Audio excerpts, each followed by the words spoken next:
بسم اللہ الرحمن الرحیم۔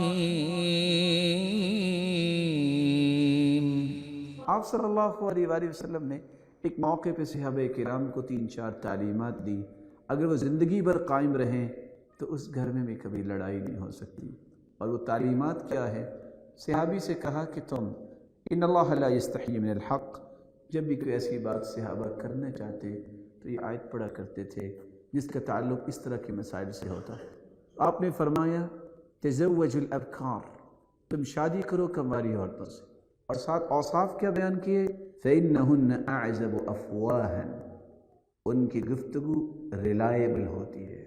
ویسے اعزب کا مطلب ہوتا ہے کہ اچھی گفتگو، یہ عزب سے ہے میٹھی گفتگو۔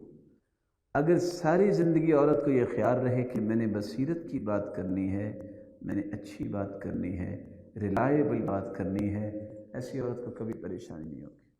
اعزب افواہا واسخن اقبالا، پرجوش طریقے سے وہ استقبال کرے گی آپ کا۔ اگر اہتمام کرنے والی کوئی عورت ہو اپنے خامند کی، جب بھی وہ آئے، ام سلیم کا قصہ اس نے پڑھا ہو کہ کس طرح سنجیدگی کے ساتھ بیٹے کی وفات ہونے کے باوجود انہوں نے وہ قصہ نہیں کھولا، بلکہ پہلے اس کو اہتمام دیا ہے، ریسیپشن اچھی دی ہے، اور پھر کھانا پیش کیا ہے۔ ایسی عورت بھی زندگی میں کبھی کوئی غم نہیں دیکھتی۔ اور تیسرا وَأَقَلُّ خِبًّا، کہ ایسی عورتیں دھوکہ کم دیتی ہیں۔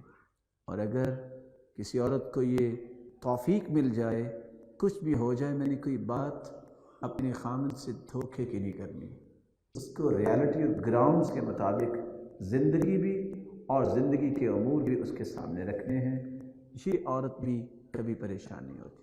اور چوتھا وَأَرْضَى بِالْيَسِيرِ، آپ نے فرمایا اس لیے کہ وہ تھوڑی چیز پہ بھی راضی ہو جاتی ہے، جس کو اللہ شکر کی توفیق دے دے، یہ عورت بھی زندگی میں کبھی پریشانی نہیں دیکھتی۔